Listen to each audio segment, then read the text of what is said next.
5-6 ನಿಮಿಷದಲ್ಲಿ ರಪ್ ಅಂತ ಹಿಂದಕ್ಕೆ ಹೋಗಿ ಬಂದಂಗಾಯ್ತು.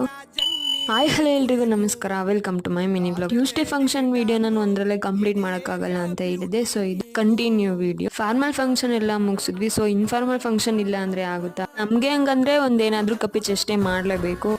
ನಾವು ಸ್ಟಾರ್ಟಿಂಗ್ ಕಾಲೇಜಿಗೆ ಹೋದಾಗ ಯಾರು ಗೊತ್ತೇ ಇರಲ್ಲ, ಎಲ್ಲ ಹೊಸ ಮುಖಗಳೇ. ಸೊ ಒಬ್ಬೊಬ್ರು ಒಂದೊಂದ್ ಕಡೆಯಿಂದ ಬಂದಿರ್ತಾರೆ. ನಮಗ್ ಸೂಟ್ ಆಗೋಂತ ಫ್ರೆಂಡ್ಸ್ ಸಿಕ್ಕಿದ್ರೆ ತುಂಬಾನೇ ಚೆನ್ನಾಗಿರುತ್ತೆ. ಫಂಕ್ಷನ್ ಅಂತ ಒಂದ್ 2-3 ದಿನದಾನೆ ಪ್ರಿಪರೇಷನ್ ಮಾಡ್ಕೊಂಡಿರ್ತೀವಿ. ಸೊ ಫಂಕ್ಷನ್ ಬಂದಾದ್ಮೇಲೆ ಫಂಕ್ಷನ್ ಮುಗಿತಲ್ಲ ಅನ್ನೋ ಒಂದ್ ಬೇಜಾರು, ಮತ್ತೆ ನಮ್ ಸ್ಟೂಡೆಂಟ್ ಲೈಫ್ ಸಿಗಲ್ವಲ್ಲ ಅನ್ನೋದೊಂದು. ಸ್ಟೇಜ್ ಮೇಲೆ ಡ್ಯಾನ್ಸ್ ಮಾಡ್ತೀವೋ ಬಿಡ್ತೀವೋ ಗೊತ್ತಿಲ್ಲ, ಆದ್ರೆ ಅಕ್ಕಪಕ್ಕದಲ್ಲಿ ಮಾತ್ರ ಡ್ಯಾನ್ಸ್ ಮಾಡೋದ್ ಮಾತ್ರ ಬಿಡಲ್ಲ.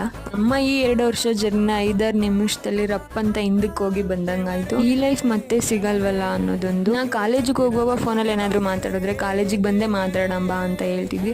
ಸೊ ಇನ್ಮೇಲೆ ಫೋನಲ್ಲಿ ಎಲ್ಲ ಡೈಲಿ ಮೀಟ್ ಆಗೋಕ್ಕಾಗಲ್ಲ, ಡೈಲಿ ಮುಖ ನೋಡೋಕ್ಕಾಗಲ್ಲ. ಪ್ರೆಸೆಂಟ್ ಇದ್ದಂಗೆ ಫ್ಯೂಚರ್ ಇರೋಕ್ಕಾಗಲ್ಲ. ಸೊ ನಾವ್ ಯಾವತ್ತಿದ್ರು ಕಾಲೇಜ್ ಲೈಫ್ ಎಂಡ್ ಮಾಡ್ಲೇಬೇಕು.